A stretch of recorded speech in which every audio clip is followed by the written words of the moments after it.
Chad and Daisy had been dating for nearly a year when the great incident happened. Daisy adored Chad's sense of humor, his kind heart, and his passion for playing the ukulele. Their love story had begun in the most unexpected of places, a crowded subway train during rush hour. Daisy had dropped her book, and Chad, perched precariously on the edge of the seat, had caught it with a dramatic flourish. "Looks like I just saved the day," he had said, handing it back with a grin. She'd laughed despite herself, and by the time the train screeched to her stop, he had her number. Their relationship blossomed over shared interests and endless laughter, fueled by Chad's boundless energy and knack for making even the dullest moments unforgettable. But there was one thing Daisy hadn't counted on: his relentless, unapologetic flatulence. At first, it was a quirk, something endearing in its absurdity. Chad would chuckle, call himself her little gas factory, and make a joke about being eco-friendly. Daisy, smitten by his charm, would laugh along. As time went on, however, the novelty wore thin. Romantic dinners were interrupted by loud, trumpet-like sounds that sent heads turning at nearby tables. Cozy movie nights devolved into gas chamber reenactments, complete with Daisy clutching a throw pillow to her face like a gas mask. Even simple walks in the park became an adventure, with Chad claiming his natural emissions were a surefire way to ward off squirrels and stray cats. One evening, during a particularly potent episode involving garlic bread and chili, Daisy reached her breaking point. They were in the middle of a candlelit dinner at her apartment when Chad struck again, grinning sheepishly. "Chad!" Daisy exclaimed, throwing her napkin down. "I can't do this anymore." Chad looked genuinely hurt. "But Daisy, it's who I am." "Well, who you are smells like sulfur and broccoli soup." She snapped, waving a hand in front of her nose. "I love you, Chad, but I need someone who doesn't treat every meal like a science experiment for their intestines." And with that, she walked out of his life, leaving behind the faint scent of regret mingled with something else. The weeks that followed were hard on both of them. Daisy convinced herself she'd made the right choice, but she couldn't help reminiscing about the good times. Chad's ukulele serenades, his silly puns, the way he made her feel like the center of his world, these memories haunted her. Meanwhile, Chad was a wreck. He tried everything to win her back, from sending her heartfelt letters to composing a ukulele ballad titled "Come Back, My Daisy." But no matter what he did, Daisy wouldn't budge. Years passed, and both moved on, or tried to. Daisy dated other men, all of whom were polite, cologne-wearing gentlemen with impeccable manners. They took her to elegant restaurants and never once disrupted the ambiance. But none of them made her laugh like Chad did.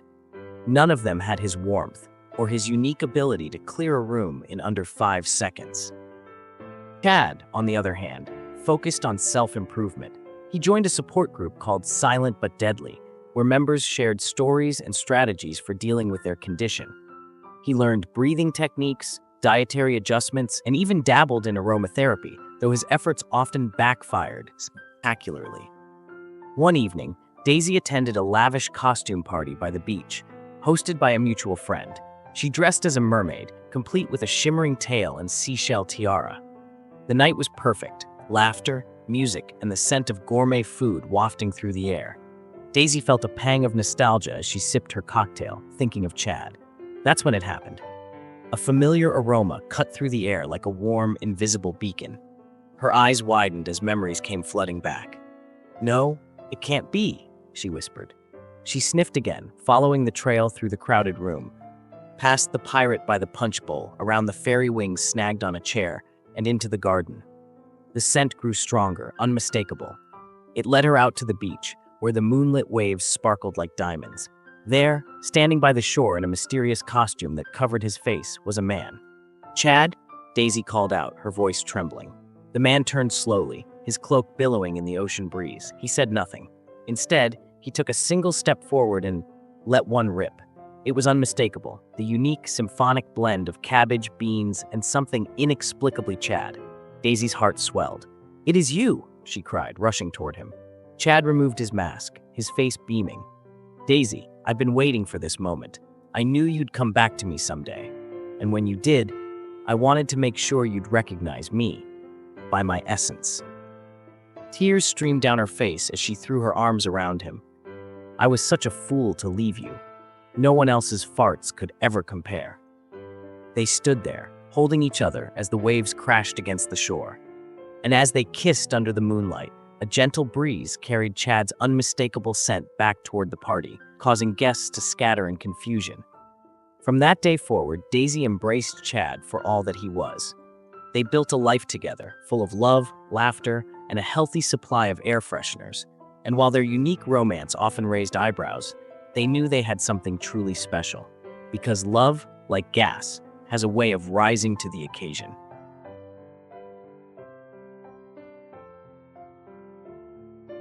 The first time I saw her, it was like the universe had decided to shake a snow globe filled with glitter, romance, and lactose intolerance.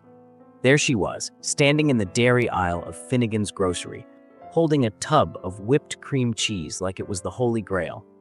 The fluorescent lights bathed her in an unflattering yet oddly magical glow, and I swear I heard the faint sound of violins in the distance. Or maybe it was just the muzak. "Excuse me," she said, her voice as smooth as a melted milkshake. "Do you know if this pairs well with honey-roasted bagels?" I froze, clutching my own tub of low-fat ricotta. It wasn't exactly the manliest dairy product, but it was what I had in my hand.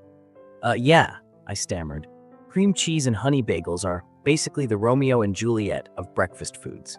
She smiled, and I immediately decided that this was the smile I wanted to see for the rest of my life, or at least for the next few minutes until she inevitably walked away. Her name was Felicity, and she loved cheese more than any sane human being should. She told me this the next day when I ran into her at the park. "I'm not saying I'd marry a wedge of brie," she said, "but I'd definitely elope with it to Paris." "Bold move," I replied, trying to sound cool. "What if the Brie's family disapproves of the relationship?" She laughed, and I felt like I just won a gold medal in the Olympics of charm. Our first date was at the Gouda Life, a cheese-themed bistro downtown. Felicity insisted on ordering the fondue, which arrived in a cauldron so large it could have doubled as a hot tub for hamsters. "Cheese is like love," she said, dipping a hunk of bread into the bubbling pot. "It's messy, a little bit smelly, but ultimately worth it." "That's deep," I said, nodding. "Like Shakespeare deep, except with dairy."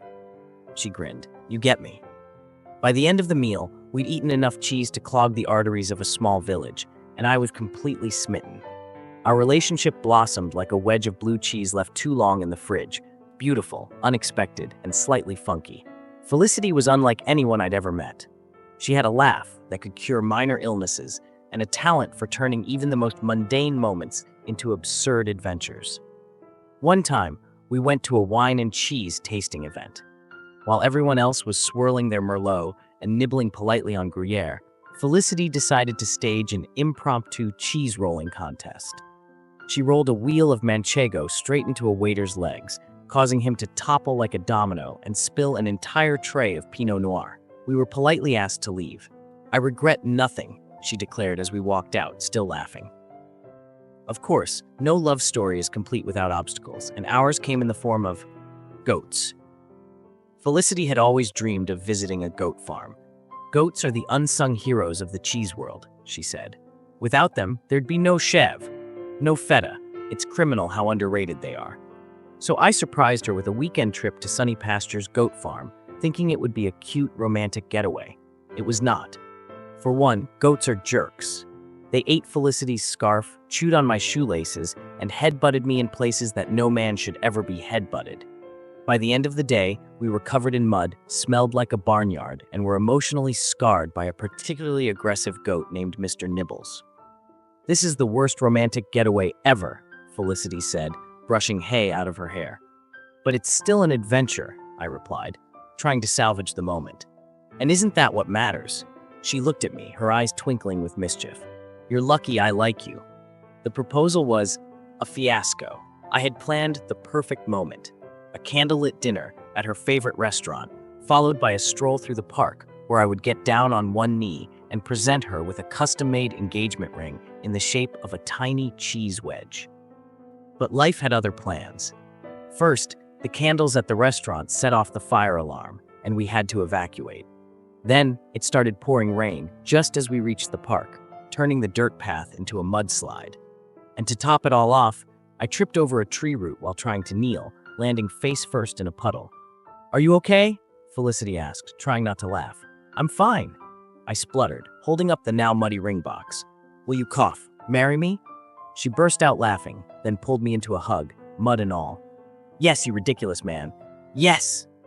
Our wedding was as over the top as you'd expect from two cheese enthusiasts. The cake was a towering masterpiece made entirely of stacked cheese wheels. Our vows included lines like, "I promise to love you even when you eat the last piece of Gouda without telling me." And when the DJ played Cheddar Believer during the reception, Felicity led a conga line that stretched all the way to the parking lot. Now, every day with Felicity feels like a blend of romance and ridiculousness. We've had arguments over whether mozzarella sticks count as a balanced dinner. They don't. Competed in who can eat the most brie contests. She always wins. And adopted a cat named Parmesan who hates us both equally. But through all the chaos, I know one thing for certain. Life is better with her. Because love, like cheese, is best when shared, even if it's a little messy and smells kind of weird. And as we cuddle on the couch, binge-watching documentaries about dairy production, I can't help think that I've truly found my perfect pairing. After all, every Romeo needs his Juliet, and every Romeo and Juliet need their fondue.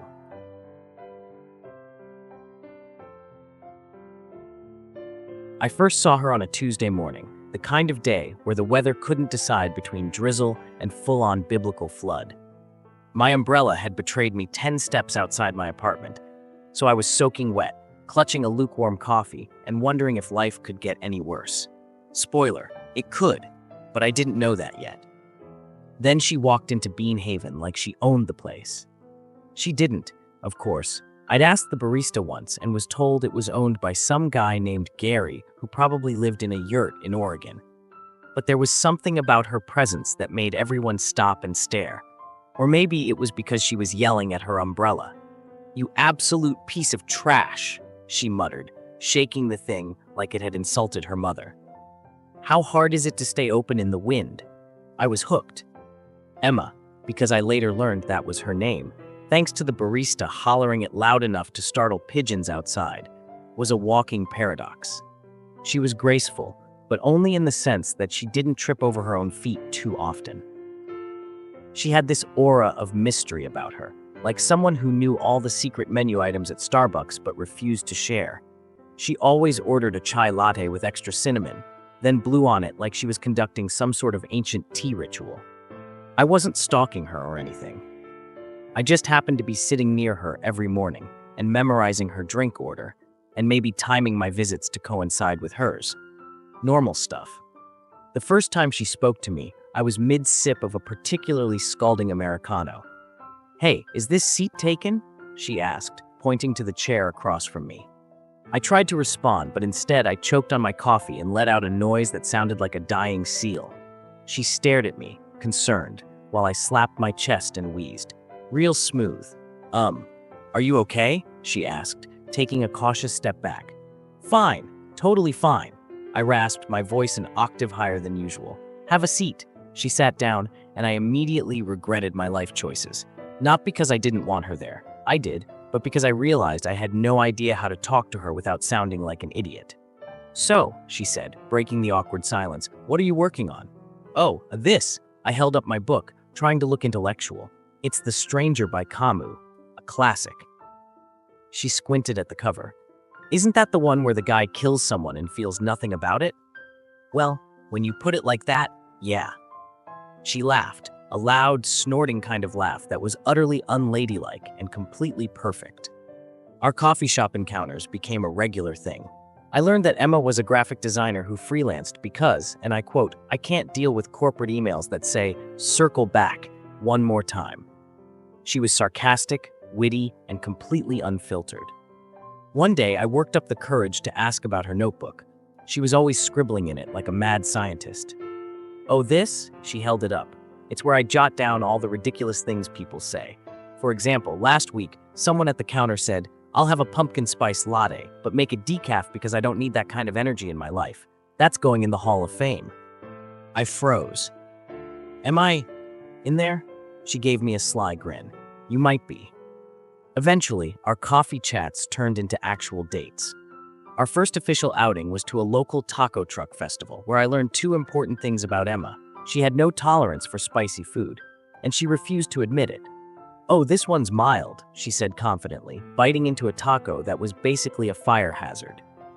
30 seconds later, she was crying, hiccuping, and waving her arms around like she was trying to flag down a helicopter. "Do you want water?" I asked, trying not to laugh. "No, I'm fine," she squeaked, her face turning the color of a tomato. By the time we left, she had downed 3 bottles of milk and sworn vengeance on whoever invented hot sauce. Things weren't always perfect, of course. Emma had her quirks. She had a habit of narrating her life in dramatic fashion, like she was the star of a reality show. For example, one night, she couldn't find her keys. "Day 37 without access to the outside world," she announced, pacing the apartment. "The prisoner grows weary. Supplies are running low. Will she ever escape this cruel fate?" "They're on the counter," I said, pointing. "Oh, thanks." One morning, I decided to take the plunge. Bean Haven was practically our second home, so it felt like the right place to propose. I recruited the barista to write, "Will you marry me?" on the lid of her chai latte cup. When Emma picked up her drink, she stared at the cup for a solid 10 seconds before turning to me. "Is this a joke?" "No," I said, panicking. "It's real. I want to marry you. I love you." Her eyes softened, and she smiled. "You're such a dork," she said, then kissed me. "Yes, of course." The barista cheered. A guy at the counter spilled his coffee. It was chaos, but it was perfect. Now every time we walk into Bean Haven, the staff greet us like celebrities. And every time I see her blow on her chai latte, I remember how lucky I am to have found someone who makes life so wonderfully ridiculous. Because if there's one thing I've learned, it's that love isn't about grand gestures or perfect moments. It's about laughing until your sides hurt, crying over spicy tacos, and knowing that even on the dullest Tuesday morning, there's someone who makes everything feel like an adventure. Even if they do narrate it like a soap opera.